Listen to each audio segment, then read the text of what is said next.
ছোটবেলায় অনুষ্ঠান বাড়িতে আত্মীয় স্বজন এসে আমার সাথে তুলনায় দিদির রূপের প্রশংসা করতো ভারী। তারপর মাকে বলতো, গায়ের রং কালো তো কি হয়েছে, দেখবে একটা চাকরি পেলে ওরও ভালো বিয়ে হবে। আমি বুঝেছিলাম কালো মেয়েদের বিয়ের বাজারে চাকরি পাওয়া বাধ্যতামূলক।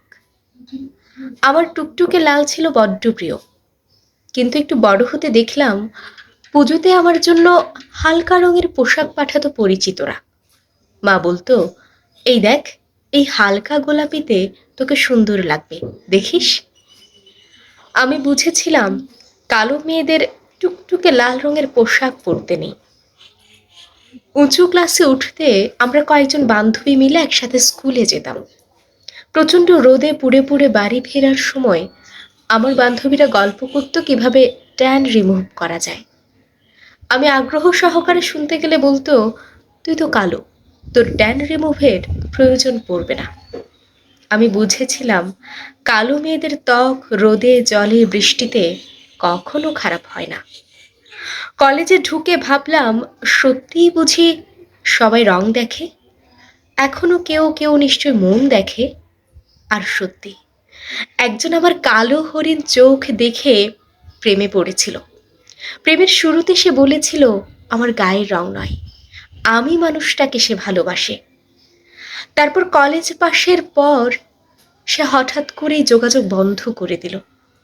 আমি বহু কষ্টে ওর বাড়ির নম্বর জোগাড় করে ফোন করতে বলল, আমাকে নিয়ে সারা জীবন চলা যায় না, কোনো ভদ্র অনুষ্ঠানে আমাকে নিয়ে গেলে ওর লজ্জা করবে।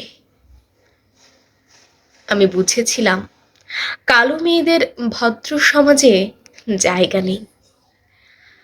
তারপর অনেক বছর বাদে একজন কবির সাথে আলাপ হয়েছিল আমার।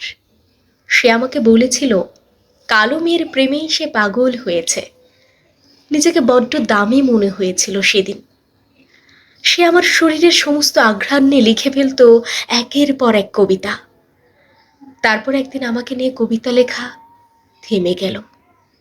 আমি জিজ্ঞাসা করতে জবাব পেলাম, কবিদের মন চিরস্থায়ী নয়। আমি বুঝেছিলাম কালো মেয়েদের নিয়ে কাব্য করা চলে, চিরস্থায়ী প্রেম নয়। চোখে থাকা জলের দাগ মুছে বসে পড়তে থাকলাম পাত্রপক্ষের সামনে। মা মাখিয়ে দিত চড়া দামের লিপস্টিক পাউডার। তবুও একের পর এক পাত্রপক্ষ আমাকে বাতিলের খাতায় তুলে দিয়ে চলে যেতে থাকলো। এর মাঝে বাবার প্রেশার ফল করলো একদিন। মা বলল, সর্বনেশে মেয়ে, এত সহজে বিদায়ও হবে না। আমি বুঝেছিলাম কালো মেয়েদের সংসার থেকে বিদায় হওয়া জরুরি। এখন আমি একটা বেসরকারি অফিসে চাকরি করি। মাস শেষে নিজের টাকায় ঘর ভাড়া দিই। সন্ধ্যাবেলা ফিরে এসে নিজের মন মতো রান্না করি। রাত নামলে চাঁদের আলোয় বারান্দায় গিয়ে দাঁড়াই। আমি এখন বুঝেছি কালো মেয়েদের নিজের মতো বাঁচার অধিকার অর্জন করে নিতে হয়। কেউ তাকে এগিয়ে এসে আত্মসম্মান উপহার দিয়ে যায় না। কালো মেয়েদের নিজের মতো বাঁচা শিখে যেতে হয়।